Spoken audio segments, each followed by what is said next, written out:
issue were, as is not unusual in such cases, preferred to the claims of female issue. Failing Arthur and his issue male, the estate was left to Henry and his issue male. Failing them, it went to the issue male of Henry's sister, and, in default of such issue, to the next heir male. As events had happened, the two young men, Arthur and John, had died unmarried, and Henry Blanchard had died, leaving no surviving child but a daughter. Under these circumstances, Allan was the next heir male pointed at by the will, and was now legally successor to the Thorpe Ambrose estate. Having made this extraordinary announcement, the lawyer requested to be favored with Mr. Armadale's instructions, and added, in conclusion, that he would be happy to furnish any further particulars that were desired. It was useless to waste time in wondering at an event which neither Allan nor his mother had ever thought of as even remotely possible. The only thing to be done was to go back to England at once. The next day found the travelers installed once more in their London hotel, and the day after the affair was placed in the proper professional hands. The inevitable corresponding and consulting ensued, and one by one the all-important particulars flowed in until the measure of information was pronounced to be full. This was the strange story of the three deaths. At the time when Mr. Brock had written to Mrs. Armadale's relatives to announce the news of her decease, that is to say, in the middle of the month of January, the family at Thorpe Ambrose numbered 5 persons: Arthur Blanchard, in possession of the estate, living in the great house with his mother, and Henry Blanchard, the uncle, living in the neighborhood, a widower with 2 children, a son and a daughter. To cement the family connection still more closely, Arthur Blanchard was engaged to be married to his cousin. The wedding was to be celebrated with great local rejoicings in the coming summer, when the young lady had completed her 20th year. The month of February had brought changes with it in the family position. Observing signs of delicacy in the health of his son, Mr. Henry Blanchard left Norfolk, taking the young man with him under medical advice, to try the climate of Italy. Early in the ensuing month of March, Arthur Blanchard also left Thorpe Ambrose, for a few days only, on business which required his presence in London. The business took him into the city. Annoyed by the endless impediments in the streets, he returned westward by one of the river steamers, and, so returning, met his death.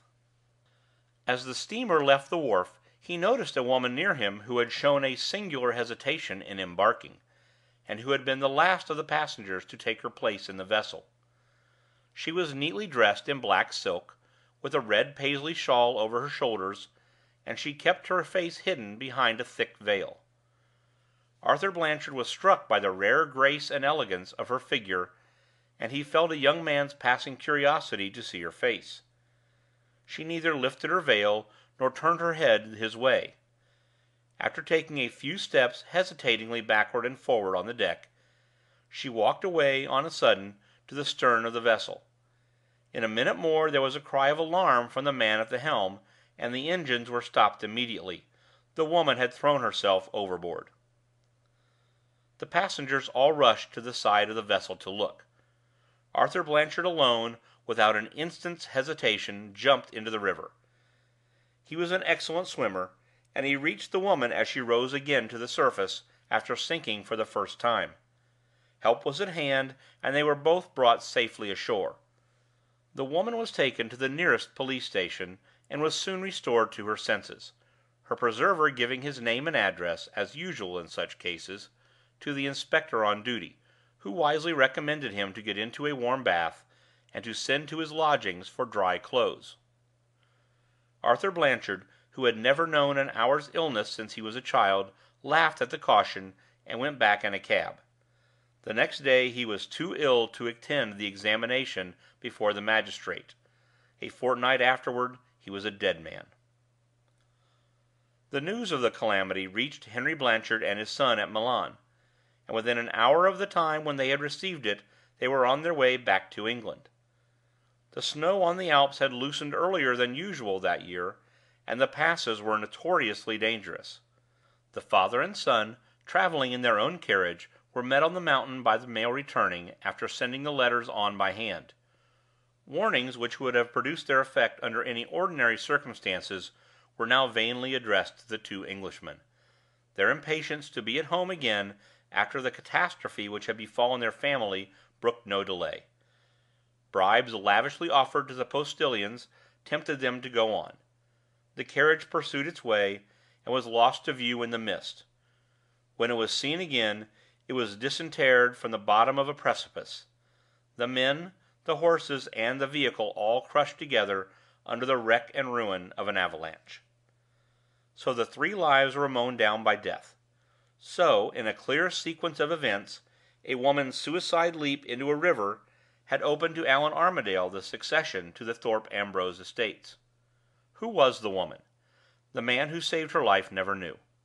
The magistrate who remanded her, the chaplain who exhorted her, the reporter who exhibited her in print never knew. It was recorded of her with surprise that, though most respectably dressed, she had nevertheless described herself as being in distress.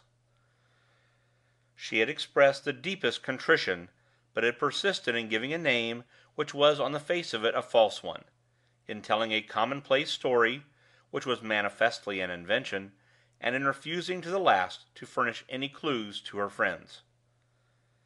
A lady connected with a charitable institution, interested by her extreme elegance and beauty, had volunteered to take charge of her, and to bring her into a better frame of mind. The first day's experience of the penitent had been far from cheering, and the second day's experience had been conclusive. She had left the institution by stealth, and, though the visiting clergyman, taking a special interest in the case, had caused special efforts to be made, all search after her from that time forth had proved fruitless. While this useless investigation, undertaken at Allan's express desire, was in progress, the lawyers had settled the preliminary formalities connected with the succession to the property. All that remained was for the new master of Thorpe Ambrose to decide when he would personally establish himself on the estate of which he was now the legal possessor. Left necessarily to his own guidance in this matter, Allan settled it for himself in his usual hot-headed, generous way. He positively declined to take possession until Mrs. Blanchard and her niece, who had been permitted thus far, as a matter of courtesy, to remain in their old home, had recovered from the calamity that had befallen them, and were fit to decide for themselves what their future proceedings should be. A private correspondence followed this resolution, comprehending, on Allan's side, unlimited offers of everything he had to give, in a house which he had not yet seen, and, on the lady's side, a discreetly reluctant readiness to profit by the young gentleman's generosity in the matter of time. To the astonishment of his legal advisers, Allan entered their office one morning, accompanied by Mr. Brock, and announced, with perfect composure, that the ladies had been good enough to take his own arrangements off his hands, and that, in deference to their convenience, he meant to defer establishing himself at Thorpe Ambrose till that day 2 months. The lawyers stared at Allan, and Allan, returning the compliment, stared at the lawyers. "What on earth are you wondering at, gentlemen?" he inquired, with a boyish bewilderment in his good-humored blue eyes. "Why shouldn't I give the ladies their 2 months, if the ladies want them?